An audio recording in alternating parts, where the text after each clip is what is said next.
তোমার রব কে?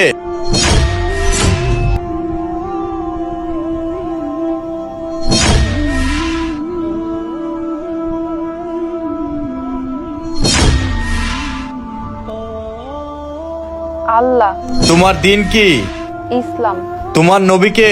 হযরত মুহাম্মদ সাল্লাল্লাহু আলাইহি ওয়াসাল্লাম। যাও, তুমি জান্নাতে চলে যাও। তুমি আল্লাহ তাআলার একজন নেককার বান্দা। হে আল্লাহ, তুমি সর্বশক্তিমান। এই তোমার রব কে?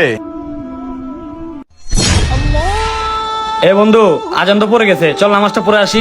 না বন্ধু, নামাজ পড়ার মতো মন মানসিকতা আমার নাই। আর আমি নামাজ পড়তে পারবো না, তুই পর, আমি আড্ডা দিয়ে আসি। আর কি বলবো, আল্লাহ তোকে হেদায়েত দান করুক। হইছে যা, আইসে জ্ঞান দিতে। 2 দিন হয় না নামাজ পড়ে, একদম মসজিদের ইমাম সাহেব হয়ে গেছে। ফাউল। না, জানি না। তোমার দিন কি? আমার দিন জানি না। তোমার নবী কে? আমার নবী জানি না। যাও, তুমি জাহান্নামে চলে যাও। তুমি আল্লাহ তাআলার একজন পাপিষ্ঠ বান্দা। না, আমি জাহান্নামে যাব না। না।